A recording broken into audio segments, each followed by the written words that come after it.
Hi, welcome back. This is the seventh audio in the series designed to support the contents and materials in the Elizabeth McSweeney Fibromyalgia Road to Recovery ebook series. There's a link to all 5 ebooks which are available on Amazon below. This is the 7th audio, but we're still on book 4. Now, if you've been following these in order, I've told you before that book 4 or volume 4 in this ebook series is an encyclopedic cornucopia of information. And today we're focusing on chapter 14, the importance of exercise. Now I hear you cry, you are in too much pain to exercise. I remember that. I do, but you have to believe me. In order to recover from fibromyalgia, you need to exercise, but not too much. And this is what we're going to talk about in more detail. Now, I had fibromyalgia. I suffered from it for 7 years. For 3 years, I was disabled here in the UK, and I had a blue disabled badge. I am with you by your side. I understand what you are going through. Now, this audio is just over like 45-50 minutes long, so do stop and start when you need to. In about 15 to 20 minutes, we'll begin some gentle exercises together. And as usual, I'm going to start this session with gratitudes, not the exercise session, the audio session. So first, I am so glad you found me because it signals as much to you as it does to me that you have reached a point in your illness, you have reached a point in your fibromyalgia where you are sincerely yearning to recover. And I sincerely thank you for reaching this point. I'd like to take this opportunity also to thank my son. He's 23 now, but 10 years ago and 17 years ago, when I was ill with fibromyalgia, he was a child. He became my carer when I was disabled by fibromyalgia, and actually my fibromyalgia had been brought on by a series of traumas, some of which happened to me before he was born and some of which he also lived through. So I want to say thank you so much, Carl. You are amazing. I recovered from fibromyalgia a decade ago, so I've actually been medication free, symptom free and fibro free for 10 years. I've been a bit silent about it because, to be honest, for many years I felt ashamed of being so destroyed by the pain of this illness that I really didn't want to shout about it from the rooftops. And actually I wrote the books 9 years ago. I lost 7 years of my life or more to the condition, and I just didn't want to think about it. But now I'm feeling much more confident, and this is the year I want to reach out and help other people just like you. This year, 2020, we have 2020 vision, and I am determined to turn my karma or the experience of fibromyalgia into my mission and to support you in your healing and recovery. I've also made a determination that this is the year that I want to discover a lot more research about the links between fibromyalgia, cures and treatments for fibromyalgia using cannabis. So that's going to come into my audios and my research as the year progresses.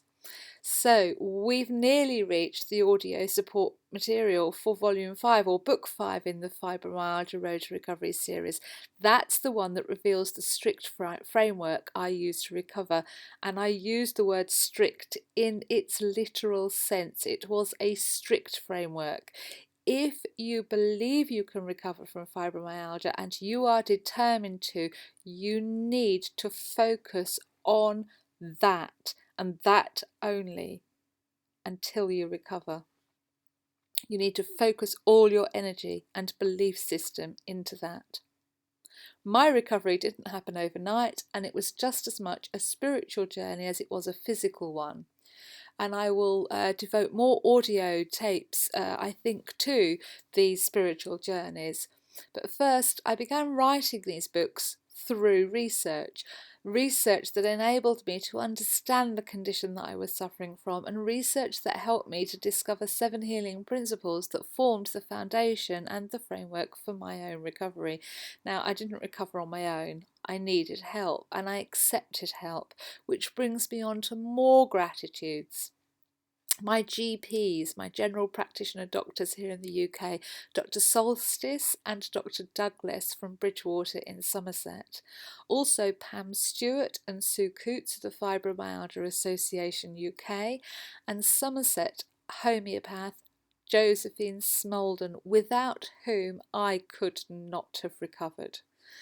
I'm going to record a different series about the more spiritual or esoteric aspects of fibromyalgia and the healing journey, along with some more specific audios to help you. But today we are going to focus on the importance of exercise, paced exercise, as part of your recovery program. Now, in the first 6 audios, we have covered fibromyalgia, what it is, routes to diagnosis and treatment frameworks, and symptom management. We discussed the sleep disturbance pain cycle. We discussed strategies for daily coping, including managing work and money, how suffering from this painful chronic illness affects our ability to work full time, and therefore we often slowly slip into that financial, cultural, social poverty, and how we need to allocate our financial resources and dedicate them to our recovery.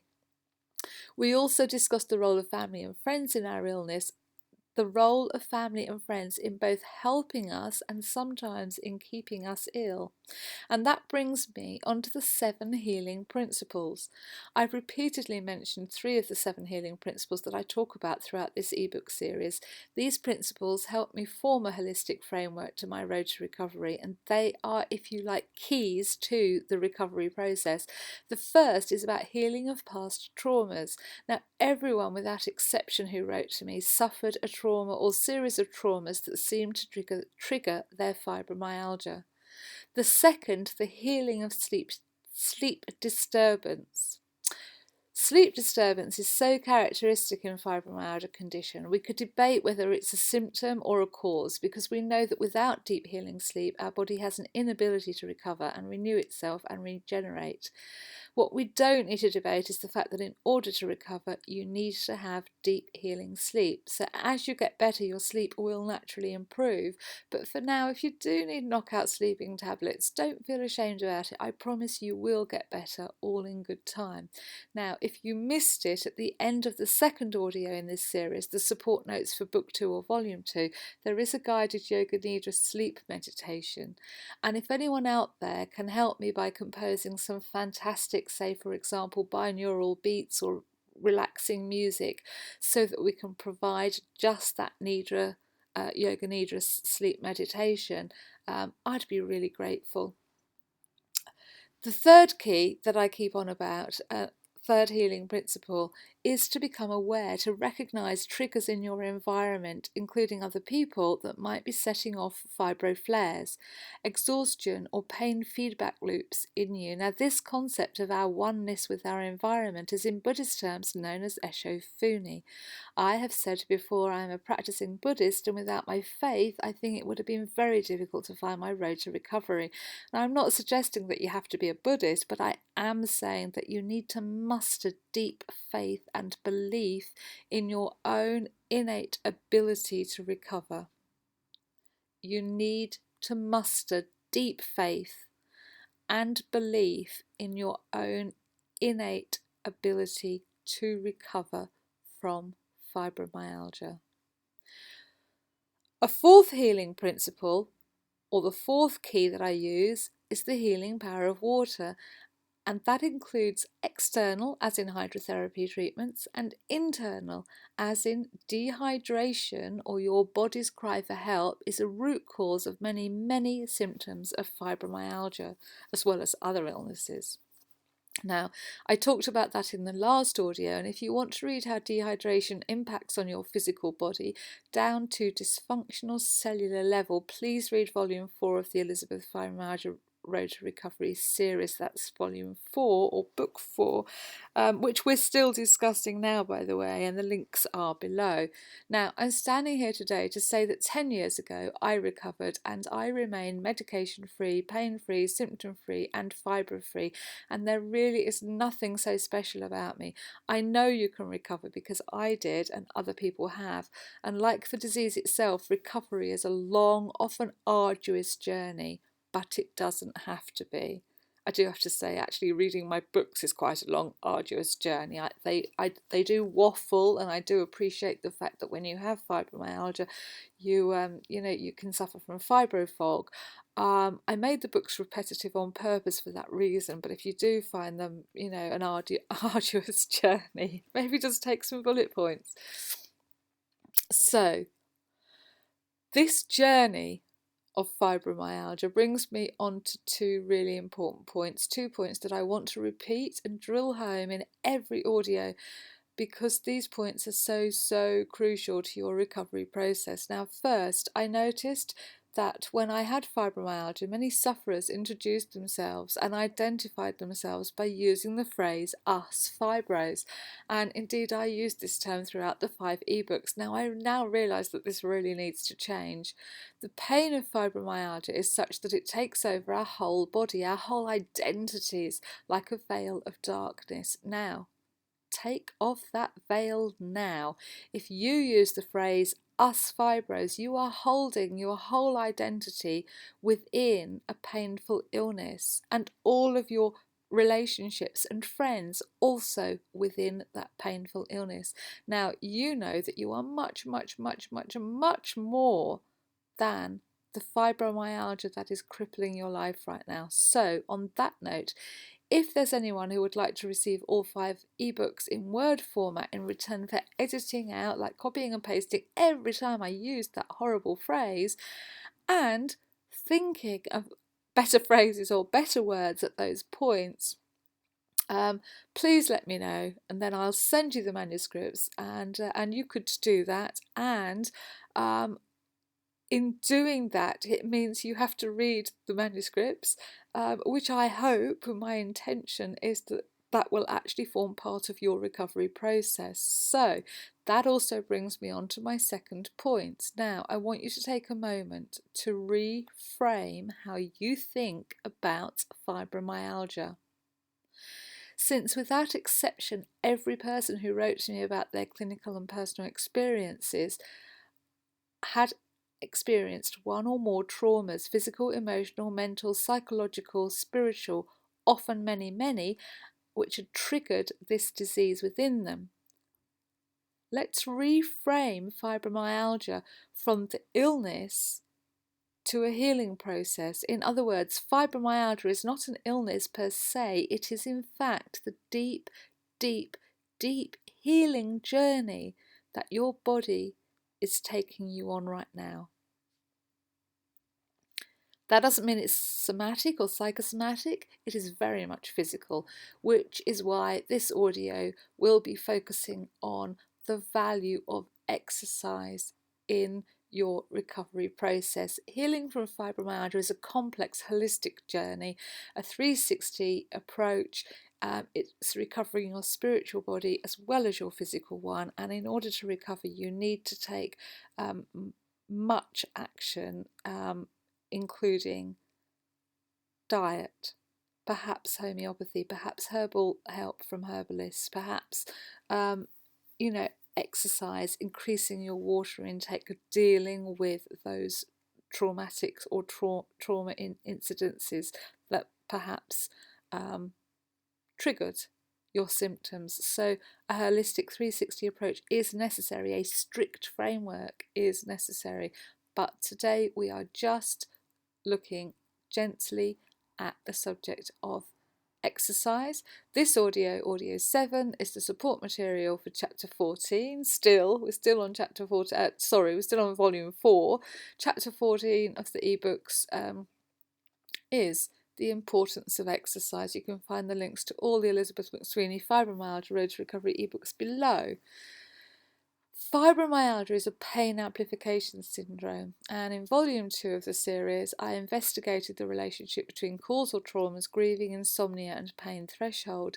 Now this chapter investigates the relationship between pain and exercise, and it begins with a look at some clinical research. Now all the research I mention is fully cited and referenced in the ebooks.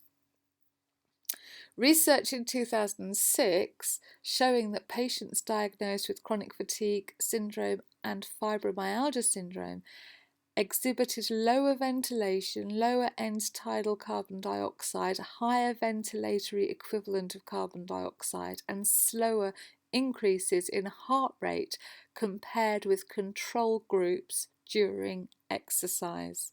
In 2009, further research suggested that the cardiopulmonary system, that's the system that delivers oxygen to your muscles, and I quote, may be dysfunctional in patients with fibromyalgia.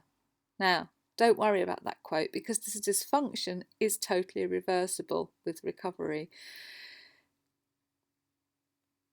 And we need to challenge the notion of metabolic disease as a pathogenesis of fibromyalgia. In other words, we have to challenge the idea that the pathology of fibromyalgia is something is that it would worsen, because it can be reversed. Now, a variety of research into the morphological aspects and pathology of people with fibromyalgia has shown changes such as tears and atrophy in muscle fibres and abnormal mitochondria, that's the little energy centres of the cells. Now, just because those things have been found, that validates that this condition really is real and painful. Right? It's not somatic, it's not psychosomatic, but please don't worry because these dysfunctions are all reversible. Your body's power to heal is just phenomenal, okay? Fibromyalgia can feel like a degenerative disease because over time pain and fatigue often increase, and that means that also muscle strength and endurance decrease. But all of those symptoms, I promise you, are reversible. Now, symptoms of increasing pain and fatigue and decreasing muscle strength and endurance, along with often more frightening symptoms such as muscle spasm and loss of balance, result in fibro flares, and the pain of a flare-up and the fear of a flare-up inevitably lead to physical inactivity, which makes the fibromyalgia condition worse. It's a vicious cycle, another vicious cycle. So we've got the sleep pain, sleep disturbance, insomnia, pain cycle, which was a vicious cycle, and now we have this vicious cycle. In 2010, Norwegian research found that being overweight and having low levels of physical exercise was, and I quote, associated with a higher risk of fibromyalgia. However, although we know that exertion causes pain, fatigue, and post-exercise flare-ups for people suffering from fibromyalgia, paradoxically, we also know that increasing exercise can improve functional capacity and might effectively be used as a treatment towards reversal and full recovery. Now, the first thing is to start an exercise program at a comfortable level, and this means just below your capacity for exercise. Some 2004 research recommended that the community instructors, our community exercise instructors, received instruction on how to prescribe progressive exercise for individuals with fibromyalgia, in other words, paced exercising, because short-term exercise programs have proved useful in improving physical function, increasing fitness level, reducing tender points, and reversing symptoms. Increasing exercise is definitely a contributing factor to sustainable recovery, by which I mean not going out and suddenly exercising, but gradually pacing an increase in exercise. Now, the paradox is that at first, even the most gentle exercise might induce a flare-up of pain and fatigue, but if you continue with very gentle daily exercises and break through this barrier, symptoms of pain and fatigue will improve within weeks. And recovery from pain and fatigue can be sustained over a long period. Now, this brings me on to when I first recovered, people told me I was in remission, and I didn't believe them, but I was scared in case they were right and I was wrong. But I wasn't in remission. I had recovered. And recovery from pain and fatigue can be sustained. I've sustained it fibromyalgia free, symptom free and medication free for 10 years now. Now, this is why one of the forms of treatment offered through the NHS treatment framework, for example at pain clinics in the UK, is paced exercise. The problem is, of course, the people administering the paced exercise don't have fibromyalgia and do not understand how difficult it is. So this is why one of the forms,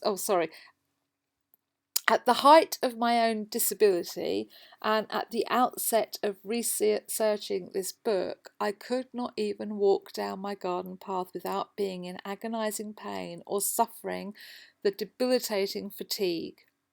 I still cringe at advice written by individuals who clearly have no idea what it's like to actually live with fibromyalgia, so please bear with me because I do, and I am here to support you. You have got to believe me when I say that a framework of exercise is crucial to your recovery process. I recovered from fibromyalgia using the framework that I explain in Volume 5 or Book 5, so we're going to come on to that in other audios, but there are other paths to recovery. And everybody has to find their own. At the end of the day, we are taking our own journeys through a deep, deep, deep healing process. So I used to be in so much pain. I was so scared of overdoing it. I was scared of pain. I was scared of exercise. I was scared of recovery. There was a lot of fear holding me back. It was only because of so many inspirational letters from other people with fibromyalgia extolling the benefits that they had found of exercise that I found the confidence to overcome my fear of flare-up. I am eternally grateful for that advice from those people who really understood, because taking it slowly, grading, like with baby steps, don't feel ashamed about taking baby steps in exercise, because the persistence over time will pay off, I promise you. Without a doubt, exercise regimes do cause flare-ups. However, academic research projects do validate the anecdotal advice from other people with fibromyalgia, and that is that exercise is not just beneficial, but it plays a valuable role in symptom reversal and total recovery. Now, what do we mean by exercise? We don't mean running a marathon or spending an hour doing high-powered aerobics or military workouts in the gym. We are talking about the importance of two forms of exercise: aerobic and muscle strengthening. Aerobic exercise is exercise designed to use large muscle groups and be repetitive and rhythmical in nature. It works our hearts and lungs, and that increases circulation and that increases the supply of oxygen into our muscles. Types of aerobic exercise include like Zumba dance. Now, if you want to go to a Zumba class and you have fibromyalgia, go for it. But if you want to sit down after 5 minutes, don't feel ashamed. Just enjoy the 5 minutes that you can manage, okay?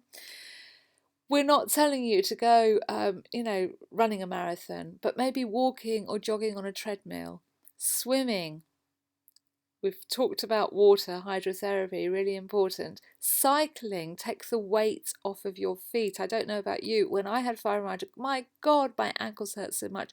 In fact, just thinking about it now, the memory of that pain. I liked cycling because the weight wasn't on my lower back, my knees, my joints, and my feet. So, we're not talking about power walking, we're talking about walking for general fitness. Asking a person with fibromyalgia to partake in aerobic exercise class is like asking an average person to run a 3-minute mile. It's very unfair. So what I'm going to say to you now is yes, go for it. But after 3 minutes, of walking on a treadmill, if you want to sit down, sit down. This is your path of recovery, not anyone else's. Now, remember, any exercise regime has to be tailored to you, so you are the person that really needs to devise it. And you have to start at a comfortable, attainable level, and the level you should start at is a level just below what you know you can do comfortably, okay? The other form of exercise, that's aerobic exercise, right? All that jumping around. Before I had fibromyalgia, I used to teach aerobics. Good heavens, I'm showing my age. The other form of exercise is muscular strength. Swimming is very good for this, of course, the water, and weights. But again, be careful. Muscular strength is about the amount of force your muscles can exert against a resistance. And when we use our muscles, they become strong. When we don't, they atrophy, that is, they weaken. Strong muscles support correct posture, and correct posture can help alleviate pain. In a healthy person, muscular strength helps muscles from becoming easily fatigued. Now, there are pathological cellular reasons why people with fibromyalgia become easily fatigued, and I cannot stress enough that there is a wealth of clinical research and anecdotal evidence that exercise is crucial in your steps to recovery. Exercise specifically designed to increase muscular strength and endurance, so both muscular strength and aerobic endurance, involves repetitive use of specific muscle groups against the resistance of weights.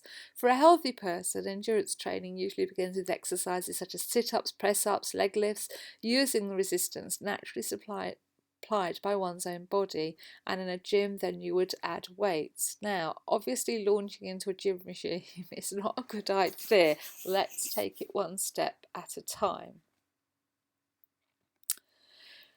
Launching into a gym regime might be quite detrimental to a person with fibromyalgia because it was going to cause exhaustion and flare up. You're not going to feel that good about it. So, but it is, both weights and aerobic exercise and stretching are important to your recovery, because they improve your cardiopulmonary and aerobic capacity. In other words, they're going to get more oxygen to your cells, and muscle strength and endurance is also really, really, really, really important. So what's important is using pacing techniques. Let's start with the baseline that is possible, achievable and comfortable. So for example, repeating a simple move such as standing from a sitting position or sitting down again, or walking from your house to your car and back again, or down your garden path, or walking up your stairs and then down again. Now, that sounds really simple and it may even sound patronising, but remember, for people with fibromyalgia, those simple things can be painful and exhausting. When I suffered from fibromyalgia, I remember having both a physiotherapist and an occupational therapist, are highly trained, who gave me written worksheets of pacing exercises without actually acknowledging my personal level of constant pain, fatigue or incapacity, or the level point at which I should start, my point of comfort. So what their technique lacked was the pragmatism of setting a starting point or a baseline tailored to my ability and my comfort.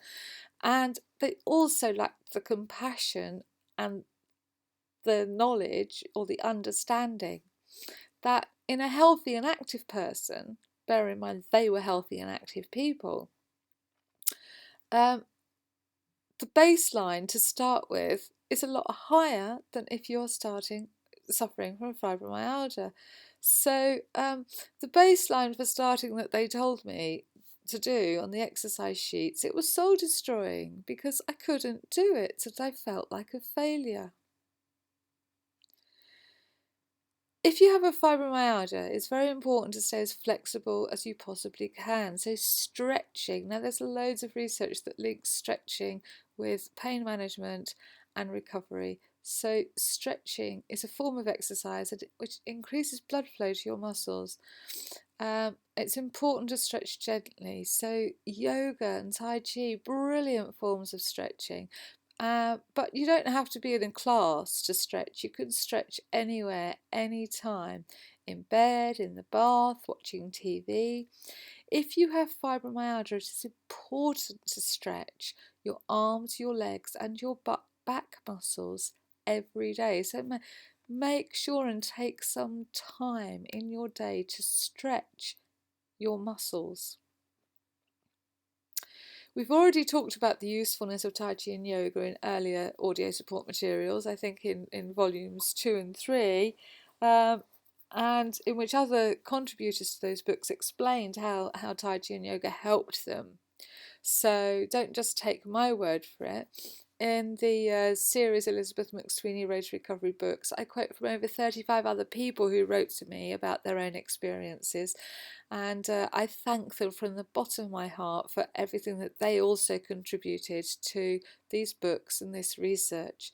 And also, if you're not quite ready to believe that it is possible to recover from fibromyalgia, try visiting the website CFS Unraveled, where Dan Nufa, or Nufa, Dan, I need you to tell me how to pronounce your name, has many videos and testimonials of people who have recovered both from chronic fatigue and fibromyalgia, both using his methodology, which is ANS Rewired, and other paths to recovery.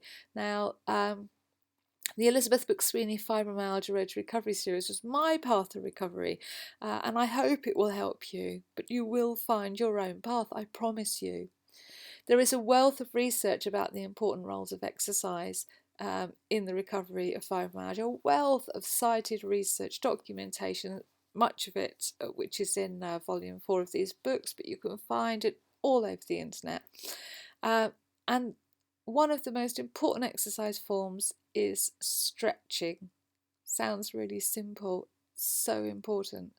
So I want to end this video with some guided stretching exercises. Now, before we do that, here's a top tip. The 5 ebooks are literally littered with top tips from myself and 35 other contributors, so thank you everyone again. This top tip is about exercise. Decide on a comfortable starting point and increase your exercise slowly and daily. And do not berate yourself for struggling on bad days. So if you have to go back to the starting point, don't feel bad. Don't give yourself a hard time. Keep a journal and don't concentrate on the things you can't do and how much pain you're in. Don't be afraid of causing debilitating flare-ups. You know, if you do exercise and it causes a flare-up is just your body saying, whoa, hang on, I need to heal, okay? Don't give yourself a hard time. Initial increases in pain and fatigue will abate within days or weeks if you are consistent and persistent and paced in your approach. So again, I want to thank you for finding me today. If you are really ready to take your healing journey through to recovery and you really believe it's possible, let's take 20 minutes together now and do some stretching. Okay? Now you can be sitting down or you can be standing up. Clasp your hands together and lift your arms out 90 degrees from your body so that your elbows are straight and extended out in front of you, level with your chest. Now twist your clasped hands so that your palms are facing outwards and push your palms out in front of you. Extend your arms out in front of you as far as you can possibly comfortably reach, and hold this position. We're going to count to 10. 1, 2, 3. Oh, does that hurt? Go easy, go easy. 4, 5, 6, 7, 8, 9, 10. Relax your arms. Let them dangle by your sides and shake out your shoulders. Well done. Now, we're going to reach up into the air with both your arms, leaving your left arm reaching to the sky. Bend your right arm across above your head and clasp your right hand around your left elbow. Now, gently pull your arms backwards and hold for the count of 10. 1, 2, 3, 4, 5, keep going, 6, 7, 8, 9, 10, well done. Again, relax your arms by dangling them and shake out your shoulders. Repeat this exercise with your right hand in the air and your left hand crossed over your head to clasp your right elbow. So let's see if I can remember this the other way round. Reach up into the air with both your arms, leaving your right arm reaching to the sky. Bend your left arm across above your head and clasp your left hand around your right elbow and gently pull your arm backwards and hold for the count of 2, 3, 4, 5, 6, 7, 8, 9, 10. Well done. Now extend your arms out in front of you at chest height again, with your palms facing the floor. Slowly move them out toward the side of your body so that now you're going to look like a capital T with it, right? And hold this position for the count of 10. So you've got your arms out by your sides. 1, 2, 3. Does that ache? Does that hurt? Okay, you're doing really well. 7, 8, 9, 10. Good. Now, if you can, comfortably sit down on the floor with your knees up to your chin. Loosely and gently place your arms around your legs so that your upper body torso is supported by your legs. And now, while still gently draping yourself like this, begin to extend your legs as if to flatten them onto the floor.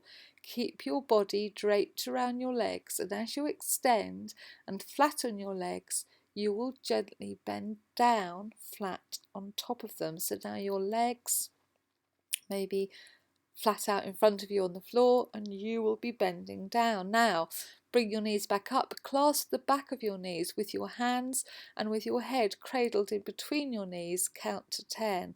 Now this time, your knees are bent, straighten them down, down, down, down, down. You are gently leaning down. Now, gently move in reverse, begin to bend your knees back and bring your body back up to a sitting position. So let's try that again. Are you sitting comfortably on the floor? Bring your knees up to your chin and gently place your arms around your legs so that your upper body and your torso is draped around your legs. Now, holding that position, begin to flatten your legs to the floor, lowering your body down towards the floor. Now, as your legs extend out flat, your body will be, you will be leaning over down towards the floor. Now, clasp the back of your knees with your hands. Now your head is cradled in between your knees and try and count to 10. 1, 2, 3. That's a huge stretch, isn't it? On the back of your legs and your back. Big stretch. Now, gently do it in reverse. Begin to bend your knees upwards and sit back in a sitting position. What a stretch! It seems like, such an easy thing to do, but my God, what a stretch. Now, lie down, prostrate on your back, looking up at the ceiling. Gently point your toes away from you and count to 10. Point your toes to the ceiling. 1, 2, 3, 4, 5, 6, 7, 8, 9, 10. Point your toes down away from you. 1, 2, 3, 4, 5, 6, 7, 8, 9, 10. Now, if you can, while keeping your toes pointed away from you, gently try and raise one leg at a time so that your heel is just 1 inch off of the ground.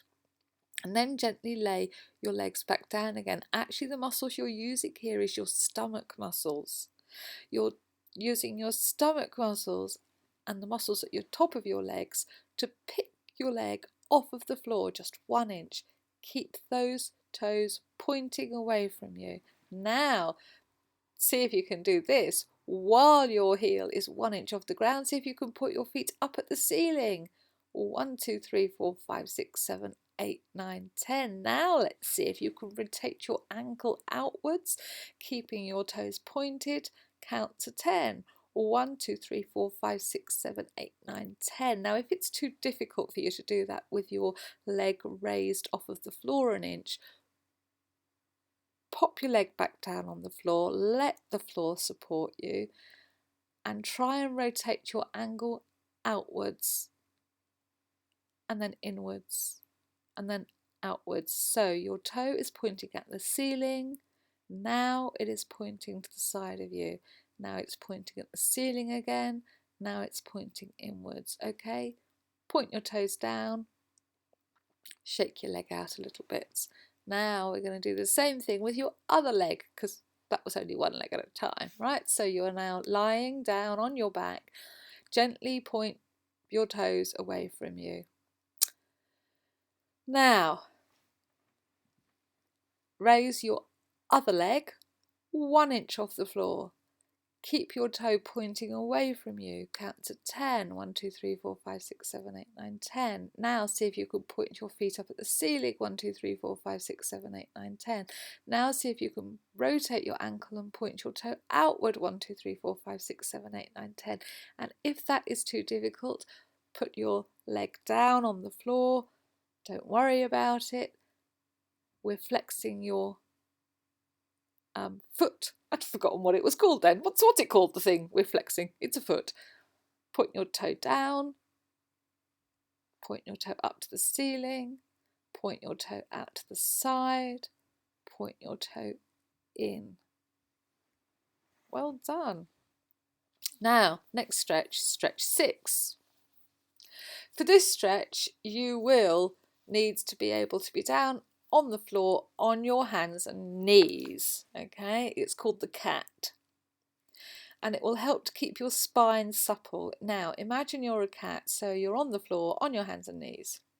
Imagine you're a cat. Imagine you're a cat stretching, I should say.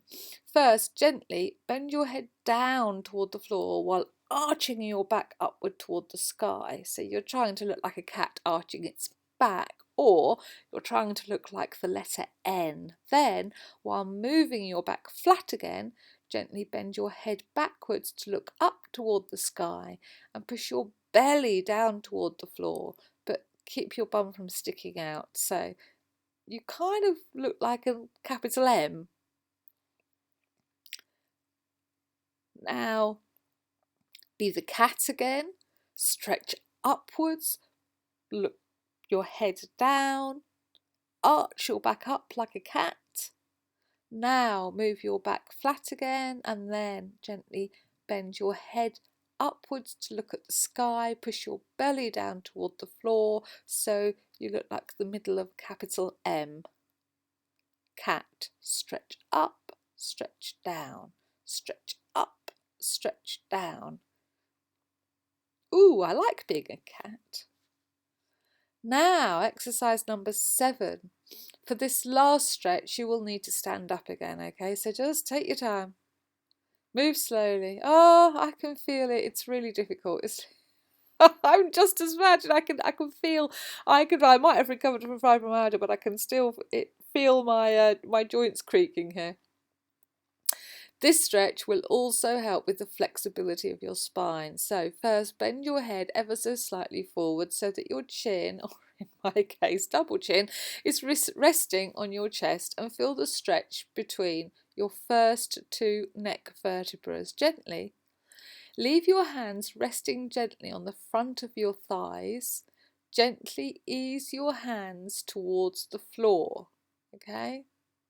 So we're standing up with our hands resting gently on the front of our thighs and our chin down on our chest. Now, gently ease your hands toward the floor, moving them down your thighs, down over your knees, down over your calves. Now, you can do this stretch sitting down if you want to, or if you're likely to fall over. Now roll your head further down your chest, being aware of the stretching between each vertebra as you roll down. So we've begun in a standing position with the palms of our hands on the front of our thighs. We have lowered our chin to our chest, and as we begin moving the palms of our hands down our thighs to our knees to our shins, we have let our head and our neck roll down and our back roll down, feeling the first couple of vertebrae in the neck moving, in the top of the chest moving, and we are bending down in a somewhat snake-like manner. As you begin to bend from your upper back and waist, be aware of the stretch in between each of your vertebrae. Take it slowly, take it easy, and be mindful of the stretching in between each of your vertebrae. Continue to roll your head down toward the floor until you are bending at the waist. Here again, I say, if you need to do this exercise sitting down on a chair rather than standing up, please do. Please don't fall over. When your head reaches your knees, clasp your hand behind your legs for support. Now let your hands reach down toward your toes and let your head dangle freely toward the floor. Try and touch your toes. For an extra stretch, try and place your hands palm down onto the floor and straighten your knees. Now some people will be unable to do this. Gently and slowly, we are going to roll back up into a standing position. Gently and slowly roll your body back up into a standing position by unfurling your head. You are now in the correct position to repeat the stretch should you wish to do so.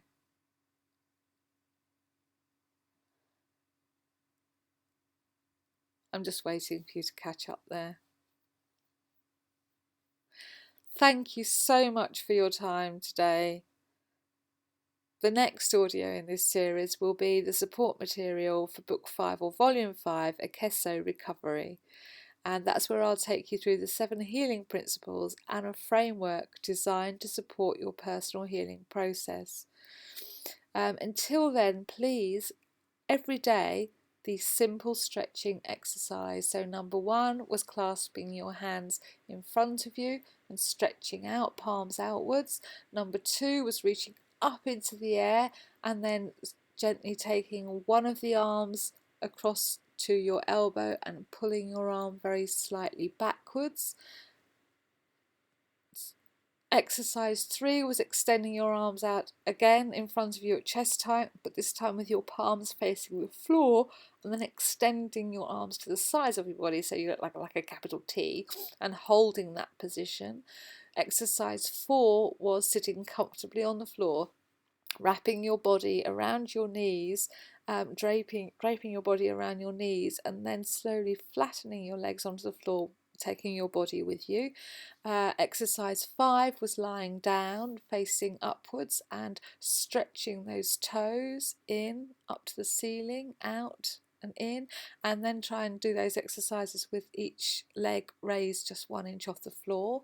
Exercise 6 was the cat, with pulling your vertebra, your back up and down, and then exercise 7 was the whole bend from your head down, bending your neck, rolling each vertebra down until you touch the floor, and up, back up again into a standing position.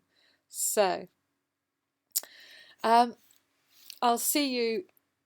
be with you next time, where I will take you through the 7 I won't see you, I will be with you though, where I will take you through the 7 healing principles and the framework designed to support you and your personal healing process. So until then, I do hope, sleep well.